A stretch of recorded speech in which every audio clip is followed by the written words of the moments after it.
le ciel, c'est pas la petite flamme de bougie qui se trouve soufflée, c'est la flamme de bougie qui est récupérée dans cet égrégore, qui va l'entretenir jusqu'à peut-être un jour une réincarnation. Mais si là-haut, ils ont l'un de leurs copains qui est dépêché en bas pour faire une réincarnation, là, il va y avoir d'autres types d'anges gardiens qui vont s'occuper de lui, parce qu'ils vont se dire, ah ben lui, c'est un copain, on ne veut pas le perdre.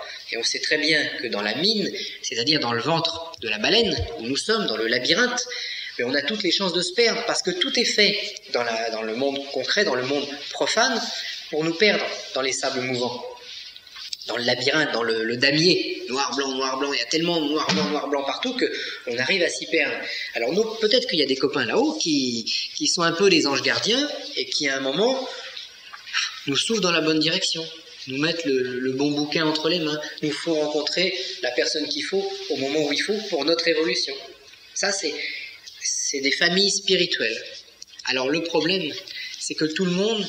Jean-Jacques Rousseau disait on est tous égaux, mais hélas on est tous différents et on n'a pas forcément tous les mêmes anges gardiens, on n'a pas forcément tous les mêmes protections, il y a des injustices, entre guillemets, injustices vues de nos yeux à nous, qui sont justices vues des yeux du Père.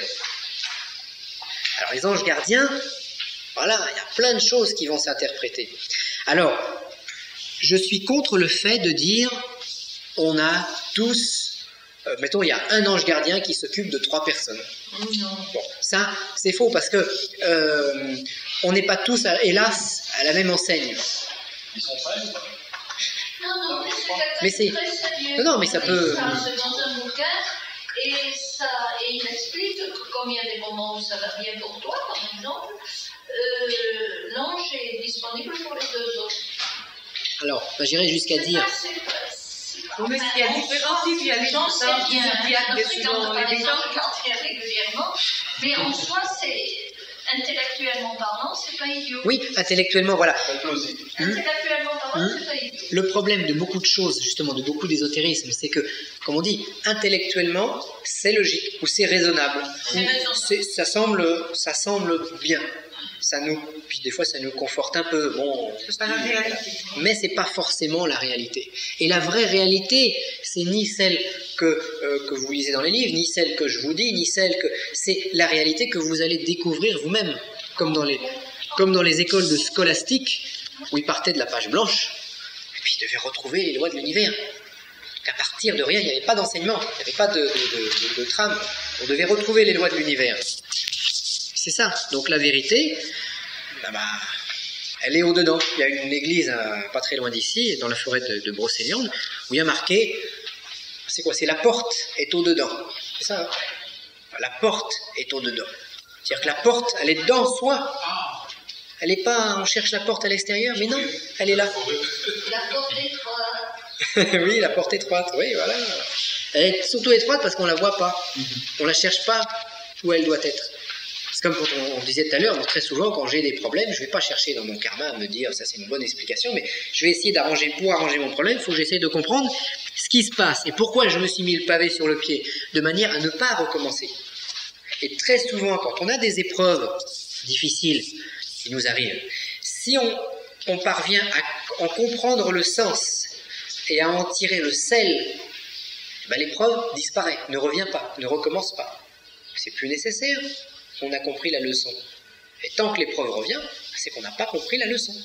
Donc, si on a la chance que là-haut ils nous entendent, ils vont continuer. On dit si on a 10 gosses qu'on fait 2, on comprend le temps, on va perdre les autres par la suite. J'ai pas compris. Dans la mesure où on a 10 enfants, oui. Il y en a 2 qui partent. Oui. Un envoyant éternel, où on comprend, et si on ne comprend pas, il faut envisager que les autres vont partir. Tout dépend pourquoi les 2 premiers sont partis. Voilà, c'est ça, attention, c'est très... Oui, si c'est une raison spirituelle, oui, mais on a la notion d'accident aussi qui arrive, on a la notion... je ne sais pas si vous avez vu le film Gladiateur.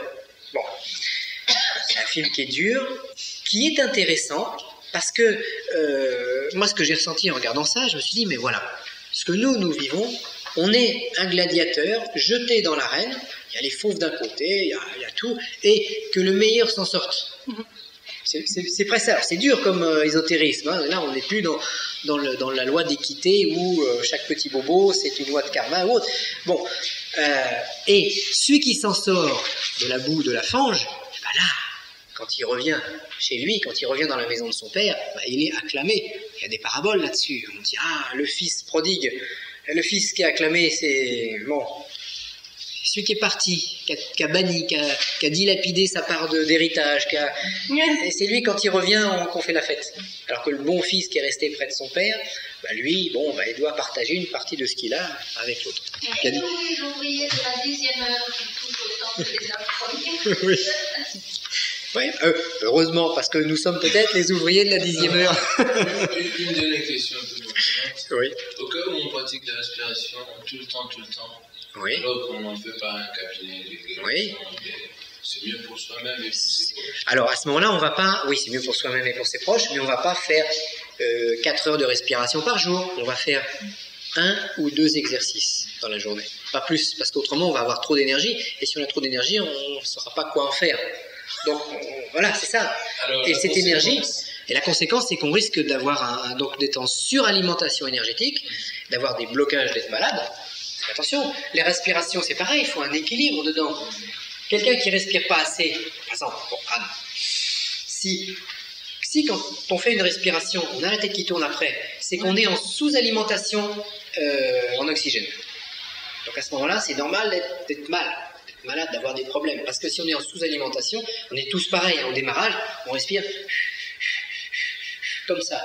Bon, mais ce qu'il faut, c'est respirer plus. Donc si on est en sous-alimentation, on est malade. Mais si on passe de la sous-alimentation d'un coup à la suralimentation, on risque aussi de se sentir très mal. Parce que là, il y aura trop d'énergie. Et ces énergies vont bloquer sur nos comme on disait hier, sur nos blocages émotionnels.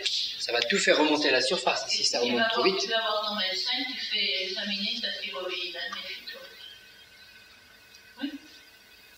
Non, mais le médecin, j'y crois plus. Oui, mais il faut quand même des fois faire un petit examen. De temps en temps, faire un examen. Si, j'y vais tout le temps, mais parfois il n'arrive pas à comprendre aussi. Non, mais je ne parle pas du médecin, je parle des analyses. Oui, Quoi? TSH ou le T4. Ouais. Parce qu'attention, ce qu'il faut savoir Ça fait aussi, fonctionner. depuis 1986, on a Tchernobyl qui nous fout des saletés dans Elle a l'atmosphère. raison. Moi, je viens d'avoir des ennuis pas sérieux avec Tchernobyl, c'est pour ça que je me Moi, c'est la thyroïde. Oui, il faut faire attention. Parce que, bon, il y a Tchernobyl, il y a eu, je crois, entre 100 et 150 essais nucléaires de bombes qu'on a fait sauter pour faire des essais, c'est tout. On n'a pas attaqué Enfin, c'est personne. pareil, si vous êtes en France, à côté de Pierre-Latte, où on dit des incendies nucléaires, vous avez aussi des vibrations négatives. Ah oui, non, mais tout Il est... y a quand même eu un nuage arrivé de Tchernobyl qui s'est étendu sur Manosque et Oui, les maladies des gens qui habitent Manosque. Ah oui, Marseille a été un peu en dehors. Bah, en rentrant, tu vas peut-être être dans les Mais nuages, là-bas. hein, parce que tu sais qu'il y a un feu où il y a 10. Ouais. C'est très grave. Hein. Un quoi? un feu qui s'est déclaré. C'est grave, hein, on l'a vu hier ou à la télé aussi. Non, à côté de Marseille, Bah, il y a- juste, c'est la- grave. C'est à 3 km de Marseille. C'est vraiment... C'est simple. L'atmosphère se réchauffe, donc Calamité. ça brûle plus, les feux sont plus importants, il y a plus de vent, donc ça porte le vent. Et le problème, c'est que c'est un phénomène boule de neige. Plus il y a d'incendies qui se déclarent, plus il y a de fumée, plus il y a de gaz carbonique dans l'atmosphère, plus l'atmosphère se réchauffe et plus ça va provoquer d'incendies. Oui, Bon, mais si nos ancêtres n'avaient pas planté la Provence avec des pins en détruisant toutes les chaînes, parce qu'il fallait des poteaux, Chênes-lièges. des graphites, Oh, ça irait beaucoup ça, c'était mieux. Oui, bien. bon. Ça, c'est Les vrai. chaînes, ça brûle pas, mais les pins, Voilà. Et ça servait le liège en plus. Tout, il servait à tout ce chêne-là. Le chêne de moi liège. j'ai des Les amis, lièges, les bouchons, les plats, chênes, etc. Tout. Ça servait Ah, même tout à est- le mettre dans les murs pour éviter le bruit. tout a été. Tout, il servait Mais ça à tout. isole. Tout a été. De toute façon, on a détruit. Il y a un livre qui est intéressant. C'est, je me rappelle plus du titre, mais Il y en a encore le des principe, chênes-lièges. c'est le principe, c'est que depuis l'origine, on détruit. Depuis que l'homme a inventé la hache, il a commencé à couper des arbres. Oui, mais il y a une certaine religion qui lui a dit qu'il était le roi du monde. Même avant. Je suis désolée. Même avant. Cette religion. Non. Alors là, Les c'est Celtes, romantique, ils les faisaient une Celtes, prière avant de couper un arbre. Oui, qui mais ressort. Si, à partir du 16e, on n'avait pas dit à l'homme, et quand il bossuait, qu'il était le roi du monde, Oui. il se serait parti Oui, mais elle a raison. Hein. Ça- Elle a raison. sur le monde. Il aurait peut-être un peu plus respecté C'est la religion. Ça a pu, Non, ça a ça, pu le catholicisme, amplifier. dans le monde, ça a été une catastrophe. Ça a amplifié les choses. Bah, allez leur dire. Je laisse mon antique. De toute façon, le pape, il est plus tellement... C'est vrai. Mais non, plus tellement à la page. Bon, mais le attendez, on va futur pas... chef religieux du monde, c'est le Dalai Lama. Ni l'un ni l'autre. Ce sera pas plus le pape que le Dalai Lama ou aucun autre. Ça va sans doute être la pointe de la pyramide. Donc, mettons, on a 4 religions. Hein, bouddhisme, islam, les chrétiens et le judaïsme. Désolé, Eh ben. je suis bouddhiste, ce n'est pas une religion. Non, c'est une philosophie. Philosophie. C'est un concept Mais- universel. Logiquement, tout doit s'unir sur la pointe de la pyramide. Mais, Pas l'un plus qu'un autre. L'animisme, n'importe quoi. Oui, bon, il y en a plein d'autres. La vérité. Il y a plein d'autres choses. Voilà, la vérité. En fait, parce que tout ça, c'est pour découvrir la vérité. Et la vérité est unique quelque part. Dans l'unité, Dans l'unité. c'est tout. Alors, inutile de se combattre entre C'est de la courants. C'est pas parce qu'on monte par la façade sud que celui qui monte par la façade nord. Oui, et pourtant, on se guerroie pour ça. Mais ne serait-ce que les chrétiens, les protestants, les catholiques, les Saint-Barthélemy, bon... enfin, J'ai vu récemment que le Dalai Lama avait dit à demander au pape Jean XXIII, la réunion qui avait eu lieu à Assise, il avait donné les proportions très exactes. Il y a 35% de chrétiens, enfin de gens qui croient, de musulmans et autres, mais il y a plus de la moitié de l'humanité qui est en recherche spirituelle, mais qui ne croit aucune des 3 grandes religions révélées. oui. Est-ce que nous ne pourrions pas nous mettre d'accord pour leur donner une spiritualité, je sais pas, j'ose pas, Neutre. je dirais presque Oui. laïque, Oui. c'est-à-dire une spiritualité qui soit en dehors des dogmes. Il C'est y en a. beau comme idée, hein, c'est Connaissance. beau comme idée, et le pape a évidemment refusé. Mais il n'est pas d'accord. Il dirige Chacun- une église dans un état. Parce que chacun voit l'aspect politique, Il voit ça. financier de son C'est la église. finance, ils sont C'est ça le problème, c'est Ouais, c'est la Et- finance qui dirige le monde. c'est la finance. Le Vatican, c'est la 3e puissance financière du monde. Hein? Et alors, ils mettent l'argent dans les recherches nucléaires, dans les bordels, dans les trucs à curer. Mais c'est ignoble quand on connaît tout ça. Il ne faut pas regarder sous la table, sous la nappe. Sa piscine au pape, tu sais comment elle est faite? Bon, Elle on est va pavée de revenir à turquoise notre... et On revient au sujet parce que d'or et de pierres précieuses. chacun Et encore, Oui. c'est pas méchant. Ils l'ont montré. fait ce qu'il pense devoir Et faire qui nage dans l'or. et chacun aura C'est son lui, il n'a salaire. rien à dire, le malheureux pape, c'est tout. C'est tout Le tour. la curie romaine. De toute façon, bon. Alors, Ça, c'est quand cool. on prend son pendule pour justement mettre en action sa signature, on va avoir un phénomène de résonance qui va avoir lieu entre l'opérateur, le pendule, le carré du 36, le glyphe préalablement découvert et l'objet de la demande. Alors là, le choc en retour, il est tout préparé en fait. Parce que si je fais une demande morbide, eh bien moi, étant dans le système, je vais automatiquement hériter des énergies morbides que je demande, puisque je suis impliqué dans l'appareil. C'est pour ça que faut faire attention à ce qu'on va demander. Et ça, les radioniciens se sont aperçus au bout d'un certain temps que quand ils faisaient, parce qu'il y en a qui se sont dit, bon attends, on va mettre la grande tente sous un certain nombre de pyramides pour lui envoyer du verre négatif pour hériter plus vite. Bon, mais le problème c'est que le fait qu'il y en ait un qui installe ses pyramides, qui fasse son système pour mettre sur la photo de la grand-mère, ben, il est dedans, il est dans le circuit énergétique. Et là, le choc en retour, ben, hop, il part avec la grand-mère. Donc attention, il y a un phénomène de résonance entre tout ça. Donc l'opérateur, bon, le pendule, le carré du 36, ça c'est sur quoi on travaille, le glyphe découvert, et puis surtout l'objet de la demande. Alors c'est pour ça que la demande, bah, vaut mieux faire une aide à la guérison, une protection. On peut aussi faire une demande, faire une signature pour découvrir quelque chose, pour évoluer spirituellement, pour dégager les mauvaises choses. Toujours rester de manière sur la vie, sur la vibration de la vie, et jamais empiéter sur la vibration de la mort. Par exemple. L'exemple que je viens de donner, bon, ça c'est une vibration de mort, donc il va automatiquement me rayonner moi-même. Vibration de vie, je vais demander une guérison, ça c'est la vibration d'une vie. Une protection, une aide spirituelle, pourquoi pas, en sachant que si on demande une aide spirituelle, en plus de tout ce système-là, il faut qu'il y ait l'amour qui fasse monter la prière, parce qu'autrement la prière va rester en bas.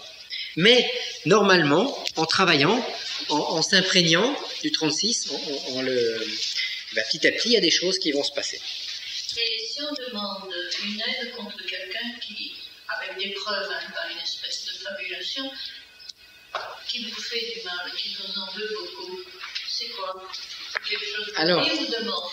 Je dirais que après tout dépend de ce qu'on va utiliser comme méthode. Voilà.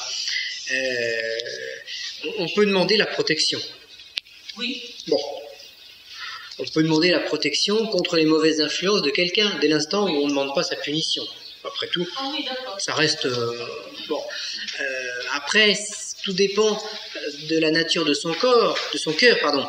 Si on demande la protection en disant « Ah, protège-moi de ce sale type-là qui... » Bon, là, c'est presque une demande de punition sur l'autre. Parce que ce qu'on peut remarquer aussi, c'est que quand on fait une demande là-haut, ils entendent la voix de notre cœur. Ils n'entendent pas les paroles qu'on va prononcer. « Oh Seigneur,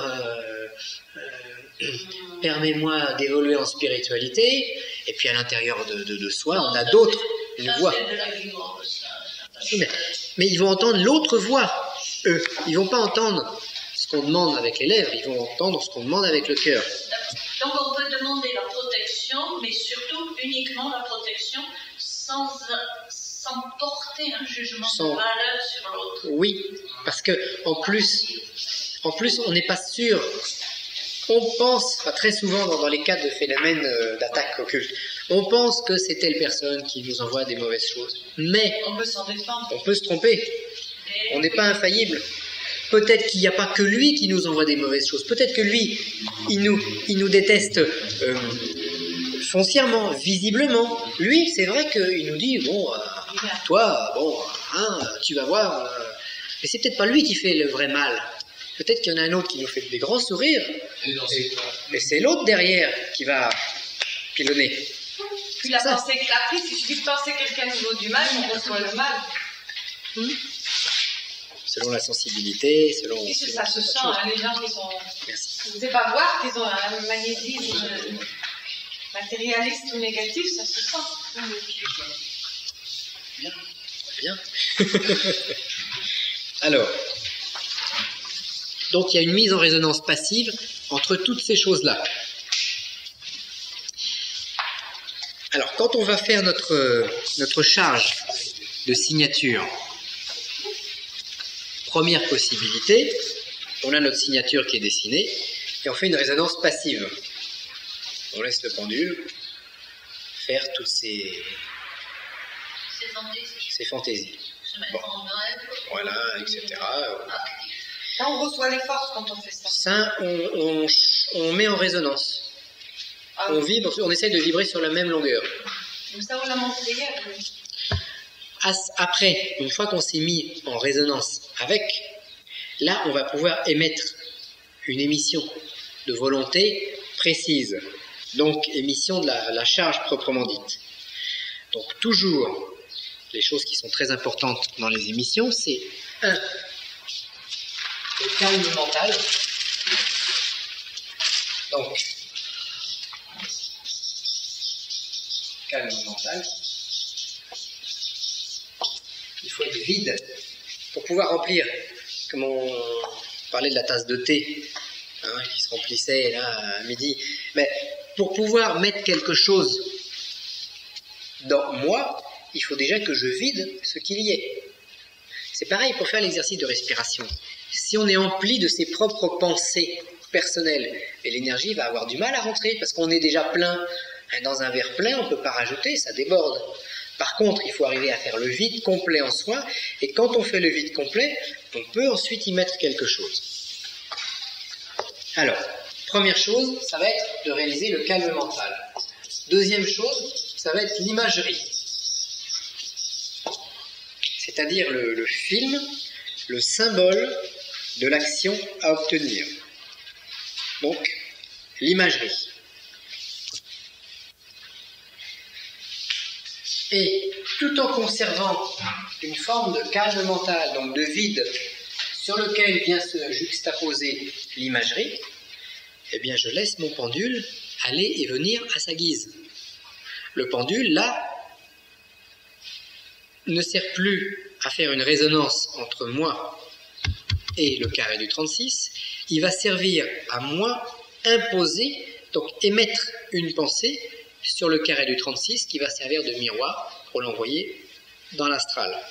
Donc à ce moment-là, je suis l'imprononçable, ou je suis la divinité de la question, et par l'éther, le feu, l'air, l'eau et la terre, je descends ma volonté sur la matière concrète. Et c'est presque là que le symbolisme du pendule devient le plus intéressant, et qu'on comprend pourquoi on part de l'éther pour aller jusqu'à la terre. Et je laisse le pendule aller jusqu'à saturation, et au moment de la saturation, eh ben, le pendule va s'arrêter. Et là, bon, l'opération est terminée. Donc, il y a deux grandes phases.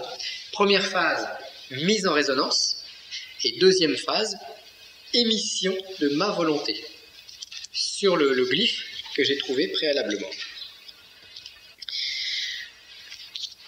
Alors, cette opération peut être répétée. Parce que quand on enfonce un clou, le mieux c'est de mettre plusieurs coups de marteau.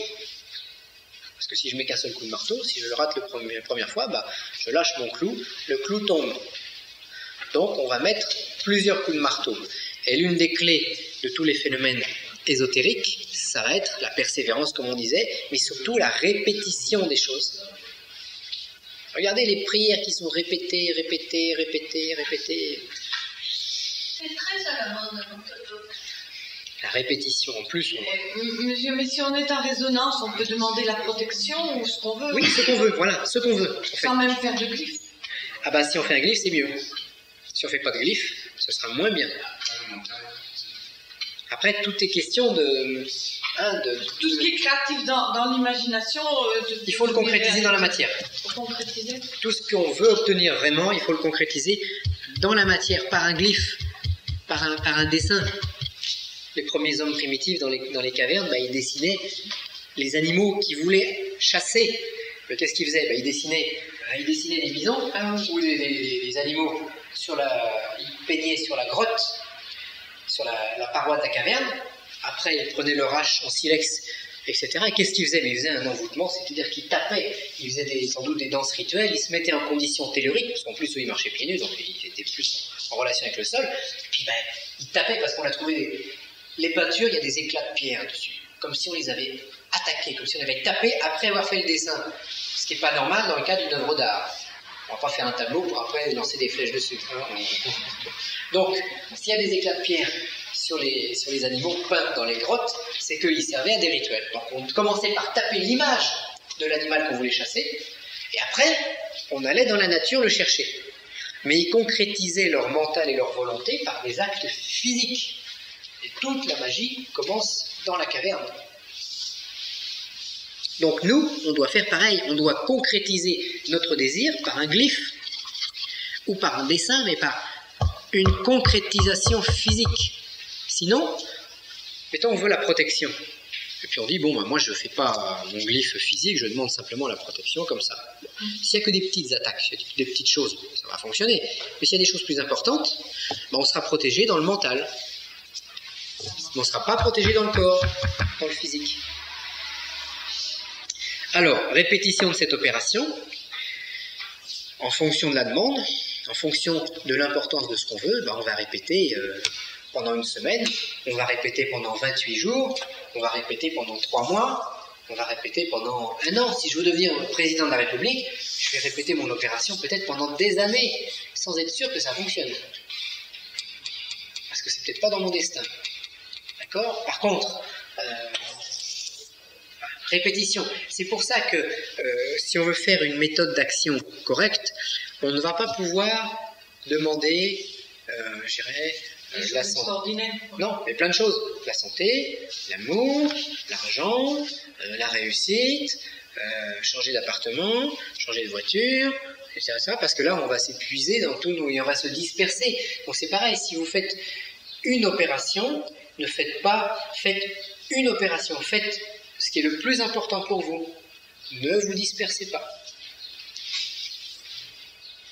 Sauf à ce moment-là, si on veut utiliser cette méthode pour d'autres personnes, auquel cas, on va faire un glyphe, puis on va donner le glyphe à la personne.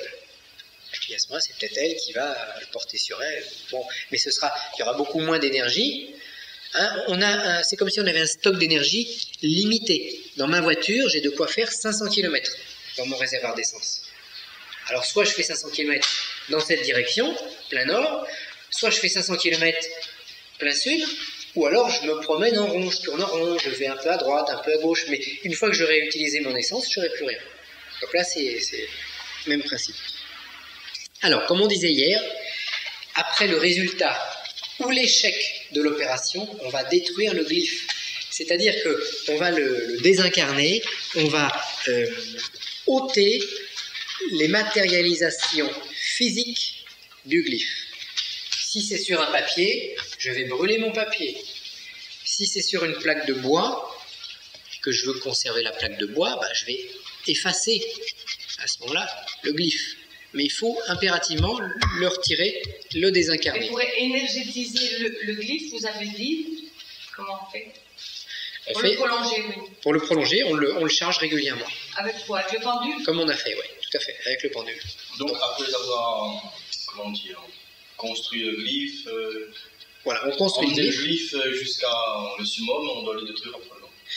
Voilà, dès l'instant où on a la réussite ou l'échec de l'opération, on détruit.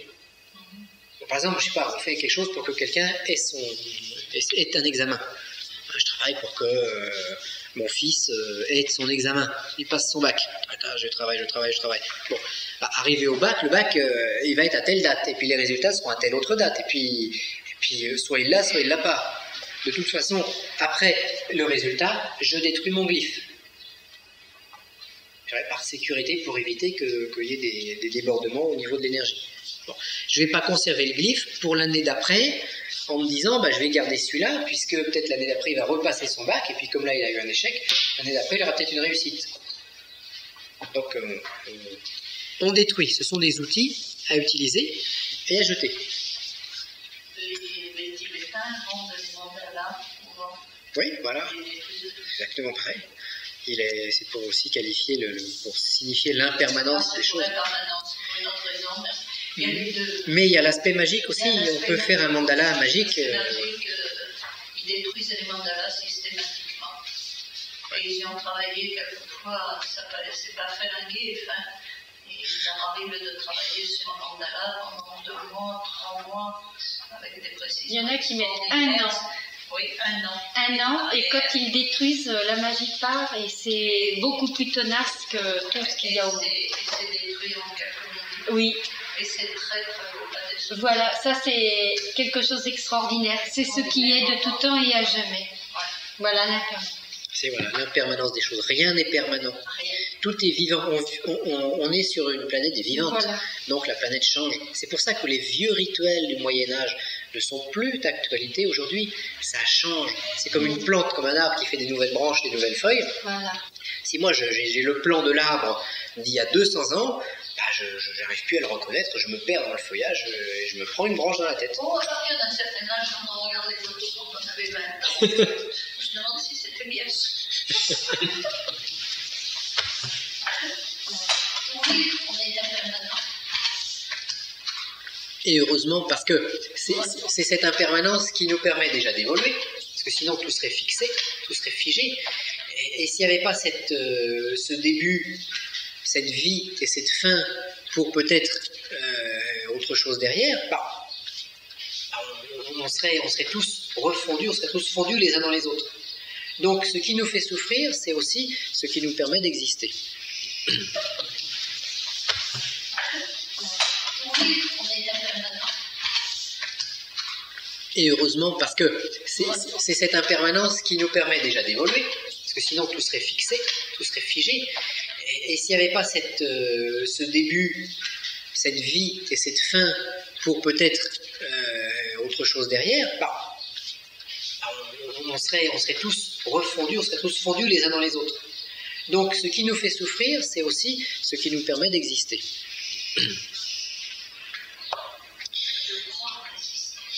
Oui, ça peut être une illusion.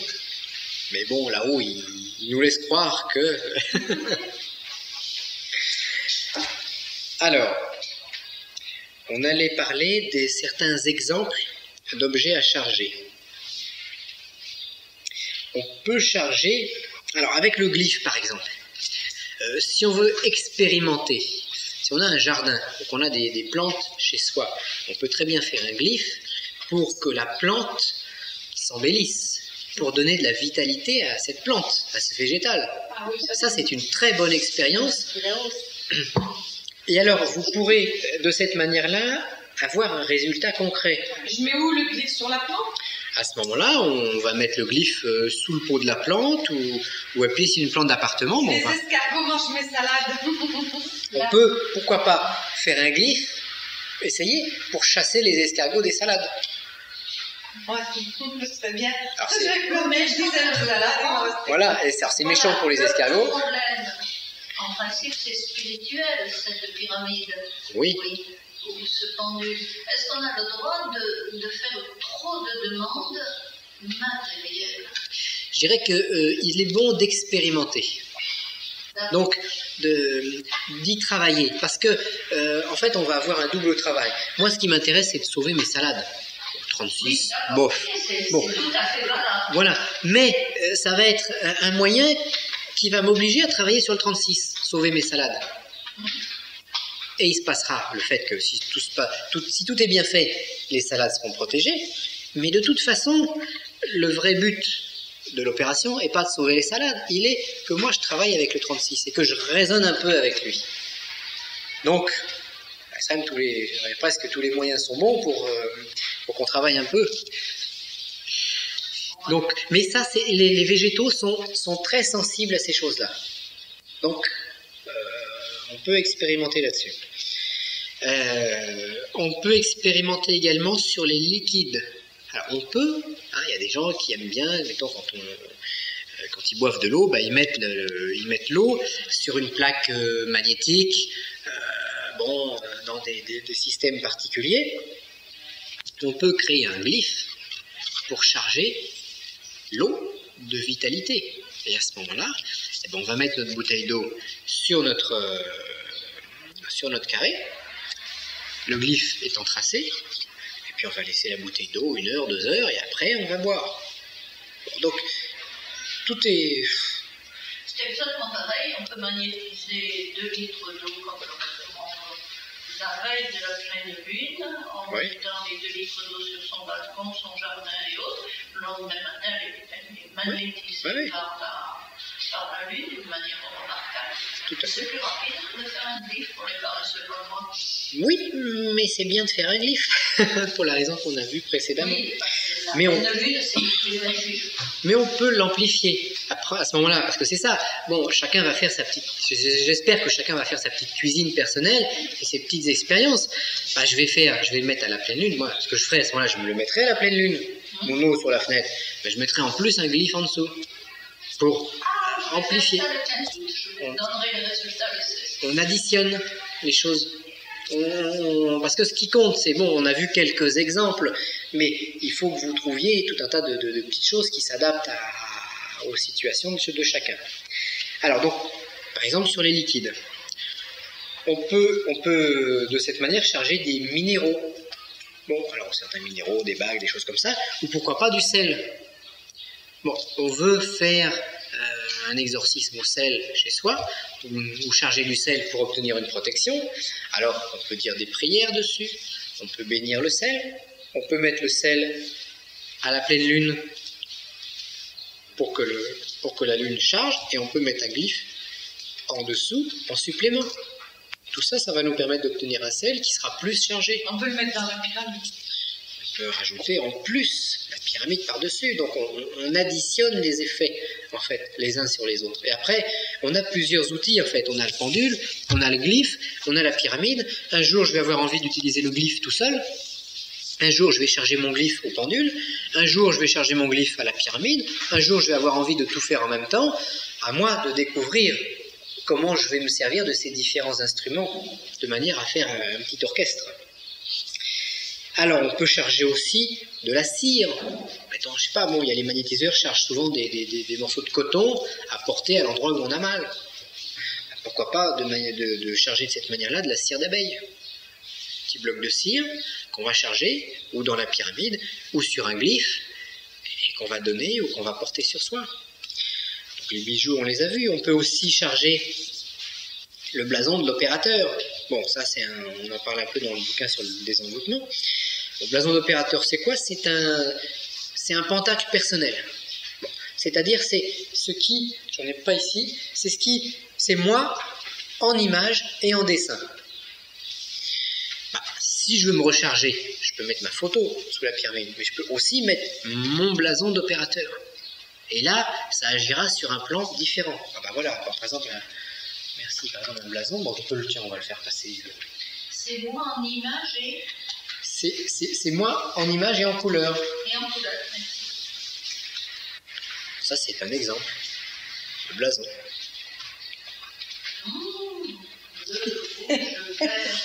Le blason est authentique.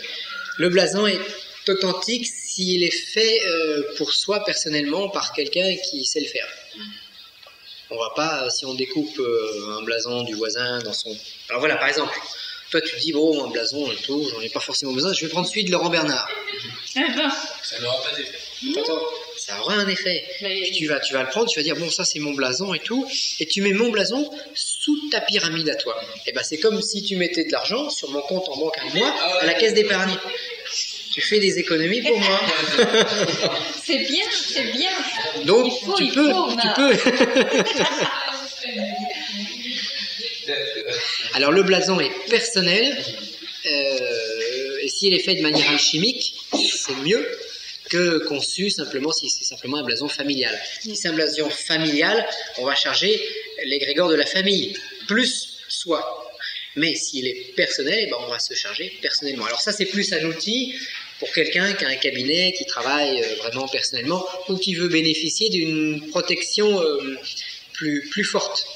Et à ce moment-là, bah, le blason, il va pouvoir faire un petit séjour dans la pyramide, de temps en temps. À un tiers de la hauteur. Pareil, toujours pareil. Un logo d'entreprise, bon, bah, c'est pareil, c'est quoi? Un blason, c'est personnel. Un logo d'entreprise, c'est pour une entreprise. Et ben, on va lui faire des petits séjours, de temps en temps, sous la pyramide. Si à mon logo, j'ai besoin de lui demander quelque chose. Bon, j'ai pas de logo sous la main, là. Je crois pas. Tu les as pas pris, je crois. Qu'est-ce que tu nous fais? C'est des planches. La recherche. Ils sont là-haut, à la maison. Ça marche. Tant j'ai mon logo. Et puis je veux lui faire une demande particulière parce que j'ai tel client qui doit signer un très gros contrat et puis bon, bah, la personne hésite entre un concurrent, moi, il veut faire une grosse commande de voiture, une grosse commande de machine. Bon. Eh ben, on va pouvoir demander à son logo, avec le pendule, hein, on fait exactement la même chose, voire tracer un glyphe sur le logo, puis dire, bon voilà, là il faut que tu obtiennes telle chose. Et là, le logo, on commence à le piloter, c'est-à-dire on commence à en prendre les commandes de l'égrégore et aller un peu à droite, un peu à gauche, et si c'est bien fait, ça fonctionne. Alors ça demande du temps. Le problème, comme on disait tout à l'heure, de toutes ces belles choses, c'est que on ne peut pas tout faire. On a son logo, on a son blason, on a sa pyramide, on a son pendule, bon, il faut se limiter dans l'action des choses. Mais pour démarrer une entreprise, on va travailler avec ça. En plus, le logo dans la pyramide va être bien... Ça lui donne un sel, ça lui donne une vie. Pas comment dire, mais c'est bon pour lui. Voilà. Y a-t-il des questions? Oui, mon question, c'était dans le bal. C'était également par rapport à ça. Est-ce que si on en trouvait ailleurs, ça, c'est pas bénéfique. Ça, c'est une dague qui sert simplement pour les désenvoûtements. Parce qu'on peut en trouver partout parce que j'ai cherché, mais c'est assez compliqué. Ah, oui, ça. Il y en a beaucoup qui nous le disent. Si on veut une dague, on va prendre une dague. Ça dépend du type d'opération qu'on veut faire. Mais en général, on prend une dague pour des désenvoûtements, des exorcismes. Dans une armurerie, il vaut mieux pas une dague. Il ne faut pas acheter ça dans un magasin d'ésotérisme. Ah, tu vas la payer. Ça ressemble aux poignards tibétains. Mais là, la tibétain. Là, je suis allé chez un professionnel qui vend des armes et tout. En Bretagne, vous allez Alors, j'ai donné le détail.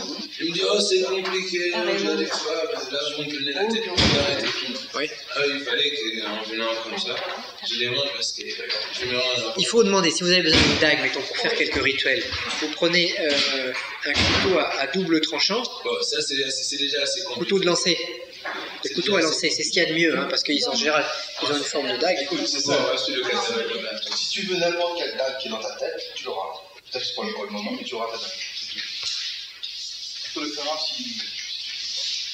Les gens, si tu pouvais la fabriquer, d'accord. Bah, si tu es un fabriqué, il y a des gens que tu rencontreras qui te finiront, un forgeron qui te. Oui, tu sais combien il va te prendre, celui qui va te la faire? Mais en attendant, on en trouve. trouve-en une simple. Non, il n'y a plus de forgeron. Il n'y en a aucun qui a son enclume. Il y en a, c'est très rare. Quand tu as besoin de quelque chose, c'est vrai que tu le trouves. Très rare. Tu trouves la personne qui Il y va en le a, faire. mais C'est rien, mais vous en avez aux éditions Roger. Non, on n'en a pas fait parce que parce qu'il y avait Bah, la pas de demande, personne, si tu veux, puis ça. Moi, je passe. Et puis faire des dagues les unes. Il veut pas. Bon. Elle a dit dans un magasin d'armurerie. Attends, quoi? C'est pas ça, c'est qu'il veut pas. Il n'y arrive pas à les faire. Non, mais c'est pas ça, mais attends. Faut comprendre aussi un artisan. Faut que ce soit rentable pour lui. Il faut qu'il gagne de l'argent, sinon il va pas travailler gratuitement. Pas d'argent. Le problème, il est là. Il est qu'une dague forgée, ça va coûter. Il faut forger, nous on l'a vu à l'œuvre. Hein. Donc si tu Je demandais à des. Parce que d'après la description, il faut qu'il y ait 3 c'est pas mal. oui, c'est triangulaire. C'est mieux si c'est triangulaire. Et c'est qu'il n'est pas facile. Mais bon, J'ai démarché. Ah bah c'est pour ça. si tu trouves pas la dague idéale, prends-en une autre. Parce que sinon, faut pas que ce soit un prétexte pour ne rien faire. C'est ça. Tu vois, parce qu'autrement là, c'est un piège. J'ai pas trouvé la dague idéale, donc je le fais pas. En métal, mais 6 stages sur le pendule. Oui, vas-y, tu voulais poser une autre question? La question était de savoir si il n'y a pas beaucoup de la table. Oui. C'est obligé qu'elle soit plus bas. Y a pas, bon, chacun va au niveau d'une table, une table d'hôtel, un hôtel. Qu'est-ce qu'on va faire? On peut prendre une table comme ça, c'est très bien. On prend une table comme ça, c'est bien. Bon, il faut adapter en fait. Il n'y a pas de table idéale. Ce qu'il faut, c'est arriver à travailler avec son cœur, plus qu'avec la table. Si on est richissime milliardaire, on va pouvoir se fabriquer un magnifique hôtel en marbre. Bon. Sinon, si on est dans la forêt, on va travailler à même le sol. Ce qui compte, c'est de travailler en fait. Comme là sur la photo, c'est le sol. Ça, c'est bien. Ça, c'est une photo. Ouais, sur la photo, ou sur une table, peu importe. On peut imaginer les deux. Tu travailles, je sais pas. Il y a des matériaux qu'il te faut. Mais après, c'est le support. Donc voilà, c'est. Alors, y a-t-il d'autres questions? On en profite. Alors, on se fait une petite pause, un quart d'heure, et puis on redémarre. Alors, voilà, on fait la pause. On y va. Il y a quelqu'un qui arrive.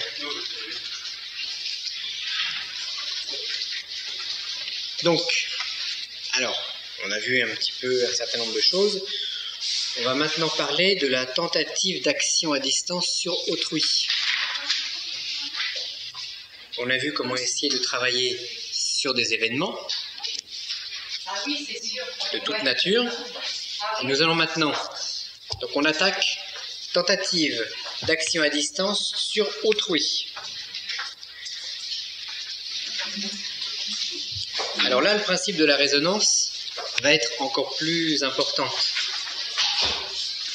Parce que intervenir sur autrui, c'est à la limite de l'envoûtement. Alors on dit dans certaines traditions qu'il y a les envoûtements bénéfiques, les envoûtements maléfiques. Alors le problème, c'est ce qui est bénéfique pour moi est peut-être maléfique pour l'autre. Alors attention, quand on commence à vouloir travailler sur autrui, bon, il faut encore plus faire attention au principe de résonance. Résonance entre l'opérant, entre l'énergie manipulée et entre la cible. Donc on a l'opérateur,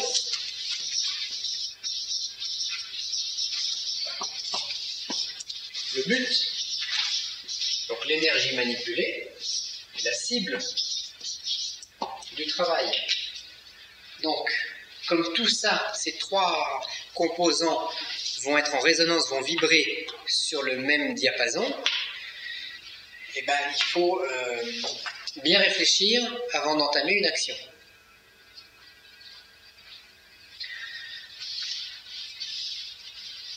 Il est évident que si on envoie une énergie morbide sur la cible, eh ben, soi-même on va s'envoyer une énergie morbide et on va se trouver lié à la cible dans un sens négatif. Donc il faut déjà travailler plutôt dans un sens positif, de guérison, de bonheur, de choses comme ça. Bon, d'évolution spirituelle, c'est encore mieux.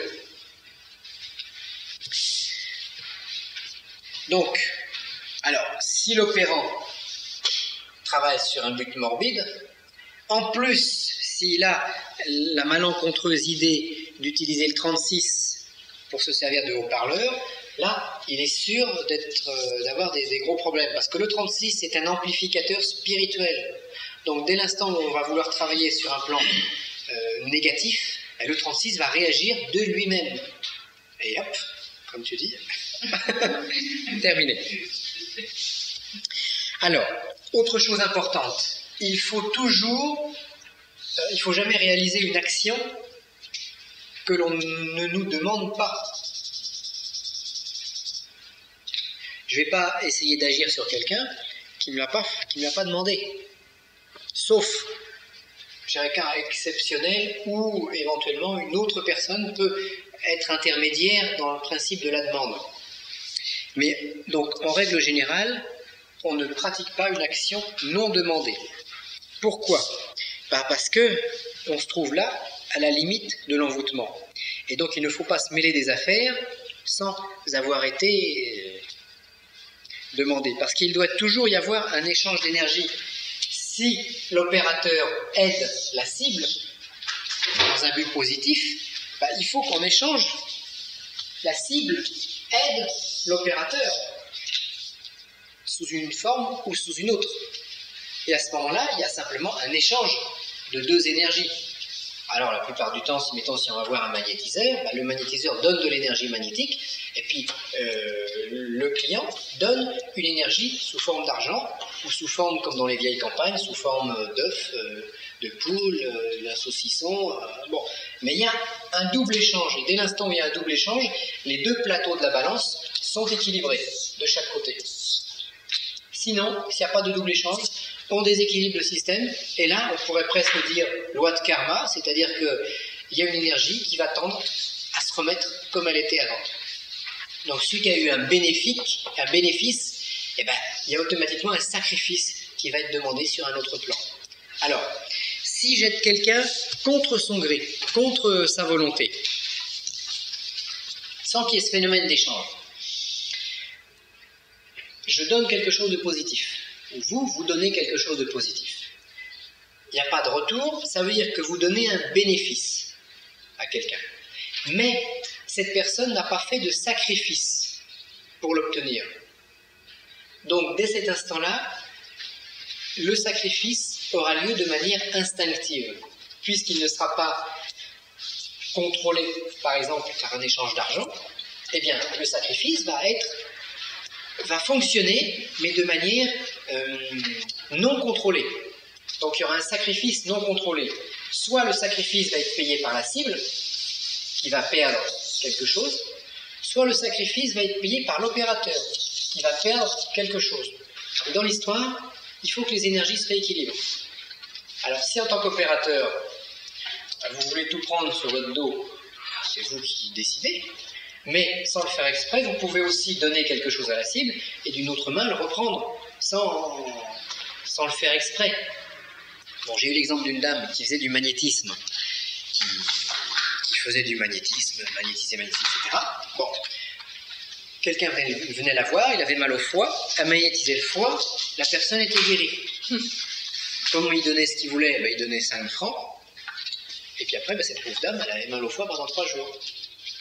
Un autre venait, elle avait mal aux pieds, elle lui magnétisait les pieds, elle guérissait les pieds, puis il lui donnait 10 francs. Puis elle avait mal aux pieds pendant 3 jours. Et puis, etc., etc. Parce qu'il n'y avait pas d'échange, ou il y avait un échange qui était dérisoire par rapport à ce qui se passait. Donc c'est elle, l'opératrice, la magnétiseuse, qui souffrait à la place de son patient. Alors un jour, quand elle m'a demandé de venir la voir pour la nettoyer, je lui ai dit, oui, je vais vous nettoyer, mais il faut arrêter ce que vous faites là, parce que là, c'est pas rentable de rien gagner, puis en plus d'être malade, autant arrêter. Hein. Oui. Alors, je l'ai nettoyée, elle s'est sentie mieux pendant une semaine, puis comme elle a recommencé, elle a replongé dans son système, et elle a été malade après, ce que je lui avais dit. L'opérateur demande plus. Il faut essayer, il faut que l'opérateur soit en équilibre. À l'extrême, si l'opérateur demande plus, ce qui compte, c'est ce que l'opérateur va donner. C'est ça ce qui fait l'équilibre. Il faut que la cible fasse un sacrifice au moins égal à ce que l'opérateur lui a donné. Au moins égal. Il peut faire plus. On peut pas, on peut pas chiffrer en disant bon, je te donne un peu de bonheur. Le bonheur, 10% de bonheur, ça va coûter 100 francs. 20% de bonheur, ça va coûter 150 francs. Parce que c'est pas quantifiable. Ce qui est quantifiable, ce sont les efforts de l'opérateur, donc le temps passé et la qualité de l'opérateur. C'est comme un grand chirurgien entre un médecin généraliste qui a raté son diplôme et puis un grand chirurgien. C'est vrai que pour faire une intervention, ils ne vont pas prendre la même somme. Parce qu'il y en a un qui travaille sur un haut niveau et puis l'autre qui essaie de bricoler. Donc il y a une histoire comme ça dans les Chinois, je crois, dans la communauté chinoise qui vivait à Paris, il y avait un faux dentiste. C'est-à-dire un dentiste qui n'avait jamais eu ses diplômes et qui opérait à la façon du Moyen-Âge. Alors c'est vrai que la consultation c'était 50 francs, se faire arracher une dent par exemple. 150 francs si on se faisait arracher 2 dents, bon, sans anesthésie, sans rien. Il a fini par être arrêté par la police. Mais... On a le droit à 50 francs pour une dent et 150 de oui, nerfs et tarifs sont dégressés. Normalement. Mais vous avez jamais vu ça dans les supermarchés, des fois, un paquet de café 10 francs, 2 paquets 25 francs. Et les gens achètent 2 paquets, bien sûr. Mais ça on l'a constaté. Alors, est-ce que c'était voulu ou est-ce que c'était sur le plan marketing une action sur la psychologie des gens en sachant que, parce qu'on compare rarement le prix d'un paquet et le prix des 2 paquets, en se disant 2 paquets c'est moins cher qu'un paquet. Parce que nous, automatiquement, on se dit, c'est plus, il y en a plus, donc ça oui, ça t'attire vers la marque. Mais ça, c'est voler les gens. Oui, c'est de la psychologie commerciale, marketing. En général, c'est dégressif. Donc, instant De toute façon, voilà, de toute façon, programmé. on pourrait dire quelque part que tout commerçant est un voleur parce qu'il achète moins cher ce qui revend plus cher. Tout travailleur salarié est un voleur parce qu'il veut toujours plus de son patron. Tout patron est un voleur parce qu'il fait travailler, il gagne plus sur le dos de son employé. En fait, on reste chez soi. Si on veut pas, bon. Et bien, les latins, ils avaient Mercure au dieu des commerçants et des voleurs. Voilà. Et comment Dieu des commerçants et Dieu des voleurs. Dieu du commerce et Dieu des voleurs. mais parfois, Oui. il arrange bien les commerces. C'est ça, tout à fait. Tout à fait. Je l'ai habilement suggéré et vous avez habilement saisi le... Mais c'est ça, hein. Bon, alors... de toute façon, alors justement, ce qu'il faut, c'est arriver à avoir un équilibre, parce que vous avez des opérateurs qui prennent très cher et ne font rien. Mais eux, ils se déséquilibrent pas au niveau du karma parce qu'ils font rien. Ce sont que des commerçants, ils s'en fichent. Il y en a Ils vendent uniquement du vent. Bon. Ce qui est le plus dangereux, c'est presque un opérateur qui fait vraiment des choses et qui les fait gratuitement. Parce que là, on déséquilibre des systèmes. Donc, à la limite, la charité dans ce domaine-là doit exister, mais c'est une charité équilibrée. Parce que de toute façon, quand il fait une opération magique, l'opérateur, il se fait pomper dans le système. Il se fait même s'il a son entraînement, même s'il a tout ce qu'on veut, il va prendre sur ses énergies, il va se faire vampiriser. On se fait vampiriser. Donc, l'opérateur, lui, il prend ses risques, je dirais. Puis ses risques de choc en retour, parce qu'on ne sait jamais ce qu'il y a des fois derrière la cible. La cible, elle a mal au foie, oui, mais pourquoi elle a mal au foie? Des fois, il y a des choses... Bon, certains d'entre vous ont constaté. Donc, essayez d'avoir un équilibre. Mais il vaut mieux, moi je préfère, bon, c'est comme ça, une fois il y a un monsieur qui me téléphone de Suisse en m'expliquant le problème. Et j'ai tout de suite senti, je me suis dit, oh là là, celui-là, il doit avoir 150 sorciers africains sur le dos. Si tu sais. Eh ben, je me suis dit, lui, il va pas payer le même prix que les autres. Parce que j'ai pas envie de le faire, ce truc. Parce que je suis en danger. L'opérateur, attention, on dit, bon, j'ai un copain aussi qui m'avait posé la question, mais il trouvait que c'était dégoûtant que les opérateurs prennent des sommes importantes pour faire des travaux. Ah oui, un ami. Il me disait, l'ami alchimiste là, qui fait les blasons. Un jour, il m'a dit, mais il comprenait pas. Il disait, mais c'est vraiment dégoûtant, prendre plusieurs milliers de francs pour faire des choses, c'est dégoûtant. C'est scandaleux. Et puis un jour, bon, bah, comme il fait des fois des logos, il fait des fois des blasons, des fois je lui demande des petits trucs, etc. Il a demandé un truc. Bah, je lui ai déjà demandé des trucs, bon. Et puis il a fait. Bah, il a touché de l'argent en échange, et puis il a fait les trucs. Et puis il s'est pris des grosses claques dans la figure. Et de ce jour-là, il m'a dit, ça y est, j'ai compris. Rien. Parce que derrière le petit rituel etc., il y a plein de choses qui interviennent. Et l'opérateur, il prend automatiquement des risques. Et il a automatiquement des chocs. Il bouleverse ces choses. Ça m'est déjà arrivé une fois, mettons, on avait été voir un monsieur sur Paris. Bon, on repart, bon, paf, la boîte de vitesse de la voiture qui claque. Ah oui. Puis c'était pas une petite voiture, puisque je faisais beaucoup de déplacements. C'était une oui, mais la boîte de vitesse de la voiture, c'est 20-25 000 francs sur une grosse voiture. Elle était neuve. Alors, exemple de retour de flamme. Donc à partir de là, c'est vrai qu'un opérateur va équilibrer les choses. Mais pourquoi la voiture a claqué? Parce qu'on a pris un choc, on a pris une charge, on a libéré une personne de quelque chose, en échange, on a pris la charge. Alors la charge n'a pas été sur nous parce qu'on a nos techniques respiratoires, parce qu'on a des protections, parce qu'on fait des rituels sur le 36, parce que, bon, il y a un certain nombre d'éléments, mais c'est tombé sur la voiture. Parce que la voiture, elle n'était pas protégée. C'est terrible, et il vous a pas aidé? Elle. Vous l'avez expliqué que vous avez eu une décharge. Oui, mais bon, ça fait partie du jeu. Ça fait partie du jeu, du métier d'opérateur. Ça fait partie, on le À ce moment-là, bah, c'est vrai que l'opérateur, bon, il doit... C'est pour ça qu'il faut savoir ce qu'on fait avant. Il faut savoir ce qu'on fait avant. Ouais. Joachim, ouais. Moi, j'ai vu dans une livre de Robert Lavalin, quoi. Il avait dit que, par exemple, le talisman. Oui. Et si, par exemple, vous demandez un talisman pour de renforcer ce qui manque en vous, oui. alors il y a maintenant trois choix. Ou bien, vous le demandeur, quoi. Vous allez payer ça, dans la loi de compensation. Oui. Ou bien, c'est l'opérateur qui va payer pour vous. Oui. Ou bien, un autre cible, quoi. Oui, ça peut être, oui, un enfant, un proche, quelqu'un d'à côté. Mais voilà, il y a quelqu'un qui doit payer le tribut, en fait. Il y a un sacrifice qui doit se faire. C'est pour ça, quand ils honoraient les anciens dieux, ben, ils faisaient des sacrifices pour demander des choses.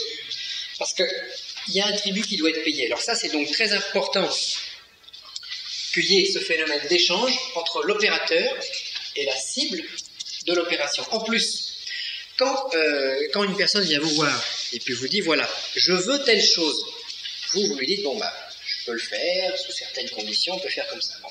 Mais maintenant, est-ce que la cible est prête à faire les efforts nécessaires pour avoir ce qu'elle désire? Et c'est là en fait que le pacte se fait entre l'opérateur et la cible, parce que la cible va donner quelque chose à l'opérateur. Ça veut dire oui, je veux vraiment faire simple, c'est pas que j'ai peut-être envie qu'il se passe des choses. Non, non, je le veux, donc je fais un effort. Et à ce moment-là, en échange, l'opérateur, lui, fait son effort sur un plan rituel. Voilà. Donc c'est pour ça qu'il faut également que la cible, le fait que la cible paye quelque chose, et bien automatiquement la cible veut obtenir la chose. Et elle prouve sa volonté au niveau de l'échange. Et à partir de là, ça fonctionne, ça peut fonctionner dans les deux sens. Mais si quelqu'un qui ne veut pas, on ne peut pas le forcer. Si quelqu'un ne veut pas être soigné sur un certain plan, il ne faut pas le forcer. Et puis, vraiment, c'est qu'il ne faut pas discuter le prix, quoi. Oui, ça ne se discute pas, c'est vrai. Oui, il veut pas.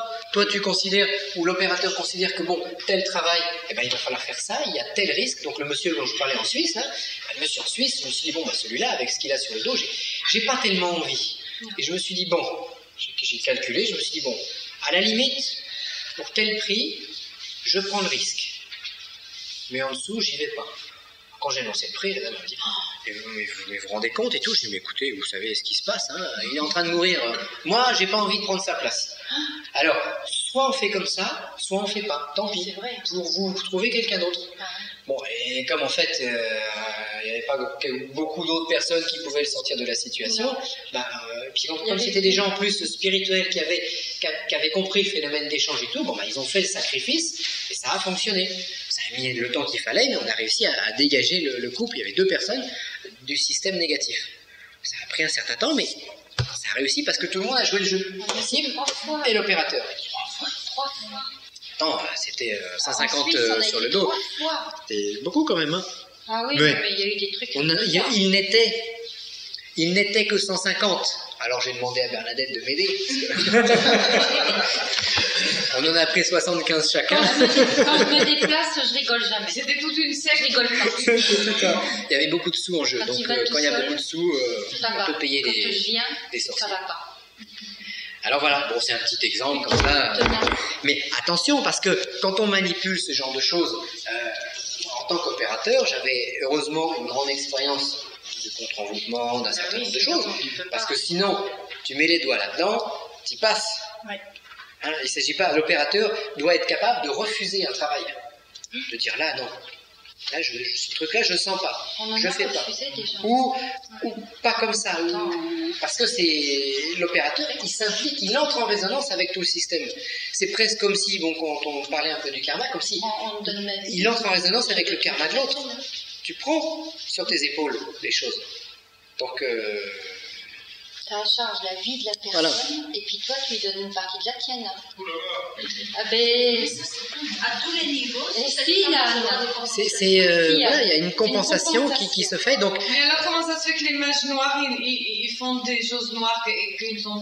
Les mages noirs, ils ajoutent un 0 au prix. Comment ça se quand la cible, elle vient les voir, le mage noir, comment ça se fait qu'ils n'ont pas le choc en retour, alors tu le sais quand la cible, elle vient voir l'opérateur, le mage noir, et puis qu'elle dit voilà, je voudrais. De toute façon, le mage noir, systématiquement, il ajoute 1 ou 2 zéros au bout du prix.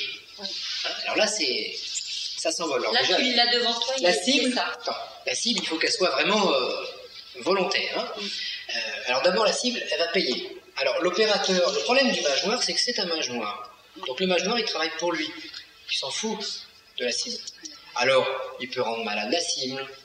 Il peut rendre malade donc son client, son propre client. En général, le client qui va avoir un mage noir, il est mal sorti, hein, parce qu'après, il tombe dans des griffes. Parce que, mettons, un client va voir le mage noir pour se débarrasser de la grande tante qui a un héritage. Le mage noir, pas de problème, ça coûte tant, hop, la grande tante, 6 mois après, elle disparaît.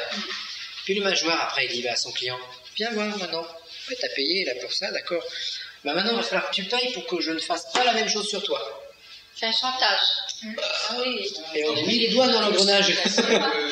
Alors si c'est un vrai mage noir, il va rendre... Il va rendre le client un peu malade, donc il va commencer à avoir peur. Puis l'héritage de la grand-mère, c'est le mage noir qui va essayer de le récupérer. Parce que c'est un noir, justement. Bah oui, il va lui faire...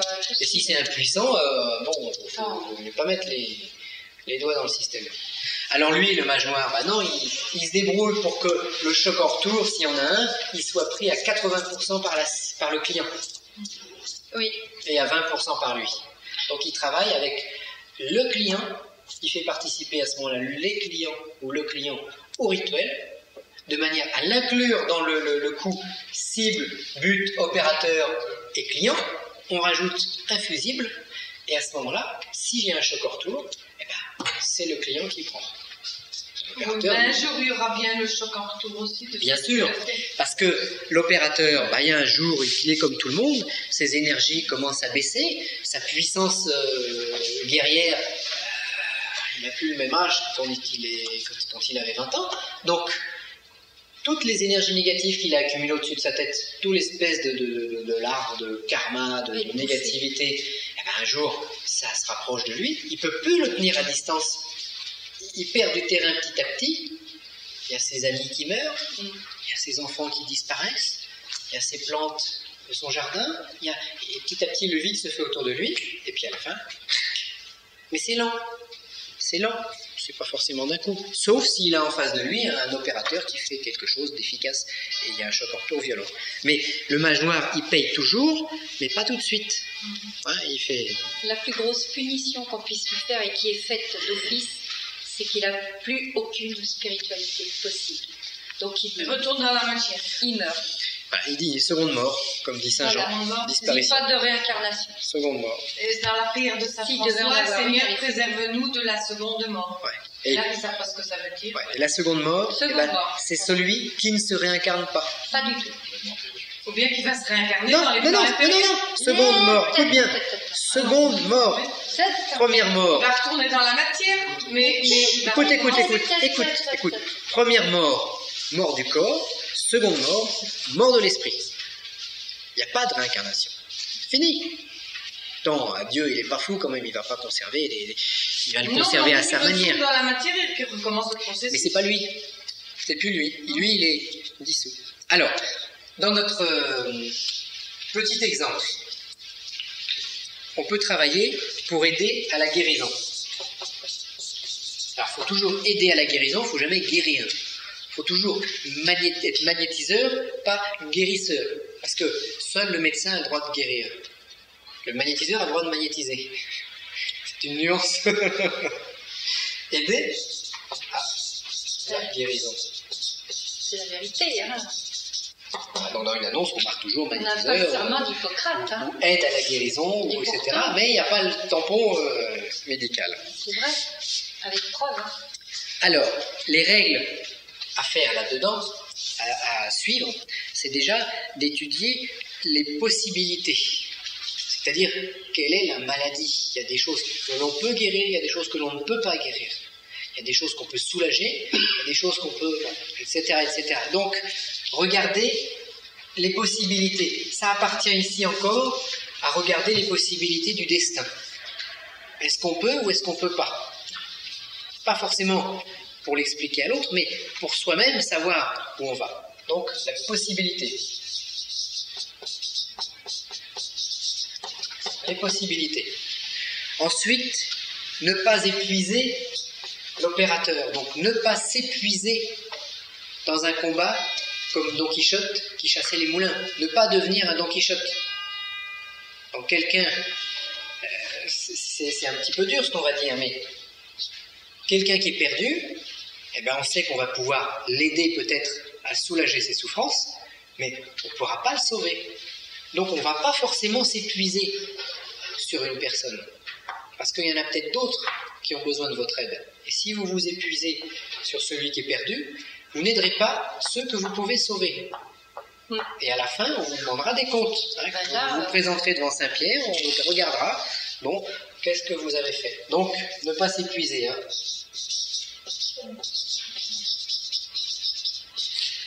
C'est pareil, quand on fait du magnétisme, des envoûtements, un travail au pendule ou autre, on va travailler toujours en deçà de ses possibilités. Donc on travaille à 50%. On ne va jamais essayer de tout donner. C'est ce qu'on fait tous quand on fait du magnétisme, on essaie de tout donner. Non, c'est pas bon. Il faut donner. Mais pas tout. Il faut en garder pour soi. Égoïstement, je dirais, mais le fait d'être égoïste avec soi-même, ou de se préserver, ou de préserver son entraînement, va nous permettre de continuer plus longtemps et de pouvoir aider plus de gens. Donc toujours l'équilibre. Alors, On va travailler par exemple avec les nombres ou avec les glyphes. Nombres ou les glyphes, en fonction de ce qu'on va ressentir. Donc ça, on peut très bien demander au pendule. Bon, pour la personne, je veux l'aider à la guérison. Qu'est-ce que j'utilise? Est-ce que j'utilise un nombre ou est-ce que j'utilise un glyphe? On essaye de ressentir la meilleure méthode. Et, le cas échéant, on va travailler en étapes. C'est-à-dire, on va commencer, par exemple, par soulager. Ensuite, on va attaquer le mal, etc., etc. Après, on va renforcer les défenses de la personne, on va la recharger en énergie. Bon, il faut avoir tout son plan. Aider à la guérison, ça ne doit pas être simplement imposer les mains et puis laisser faire. Bon, ça, c'est le magnétisme de base qui fonctionne, mais moi, je préfère qu'on ait quand même une réflexion derrière. Et qu'on se dise, bon, j'aide à la guérison, c'est bien, mais je vais essayer d'avoir une méthode de plus en plus qualitative. J'ai connu quelqu'un qui avait travaillé en magnétisme, et il avait également travaillé avec les signes. Bon, c'est très rare, hein, le magnétiseur qui travaille avec les signes pour soigner les gens, c'est rare. Et il disait, c'est beaucoup plus violent et beaucoup plus efficace avec les signes qu'avec l'imposition des mains. Si on arrive à les découvrir, à les tenir. Mais c'est plus puissant avec les signes, parce que les signes, ça résonne par rapport à un égrégore. Le magnétisme, on donne son énergie. Alors, ça c'est une possibilité. Autre chose, par exemple, on veut aider un blocage émotionnel. Parce que bon, il y a des gens qui souffrent dans leur corps physique, puis il y a des gens qui souffrent dans leur corps, dans leur âme. Le blocage émotionnel.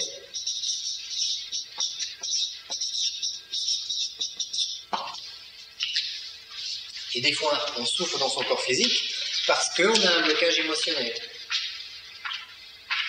Alors à ce moment-là, le 36, les nombres, etc., ça va nous aider déjà, premièrement, à trouver le problème. Qu'est-ce qui se passe? J'ai mal au foie, par exemple. Donc, au niveau de la base, on soigne le foie. On met les mains, on met un glyphe. Bon. Mais deuxième niveau, il a mal au foie. Pourquoi? Qu'est-ce que le foie? Bon, en médecine chinoise, le foie, ça correspond à la colère, ça correspond au centre des énergies. Alors, on va essayer de voir qu'est-ce qui se passe à ce niveau-là. On va être plus subtil. On va essayer de travailler non plus sur le plan de la terre, mais à ce moment-là, sur le plan émotionnel, sur le plan de l'eau. On a tous éther, feu, air, eau, terre en nous. Notre terre, c'est notre corps physique. Notre eau, c'est notre émotionnel. Alors, on va essayer de trouver le problème. Une chose très importante également, quand on veut aider quelqu'un, parce qu'on s'aperçoit des fois, on fait du magnétisme, on désenvoûte, on fait des prières, ou chacun avec sa façon. Des fois, ça fonctionne bien, puis des fois, ça ne fonctionne pas du tout. Pourquoi? Alors, si c'est moi, si c'est l'opérateur qui est bon ou mauvais, ça devrait soit ne jamais fonctionner, soit toujours fonctionner. Or, un coup sur deux, par exemple, ça marche. Eh bien, on va tester la sensibilité du sujet, et on va se rendre compte qu'une signature, qu'un chiffre, qu'une couleur, qu'une magnétisation va mieux fonctionner sur une personne sensible et intuitive que sur une personne réfractaire, je dirais, sur une personne. Alors, c'est pas une question d'y croire ou de ne pas y croire, c'est une question d'être sensible ou pas. Alors moi, quand on me téléphone ou quand on m'écrit, première question que je me pose, c'est: suis-je en face d'une personne qui est sensible, intuitive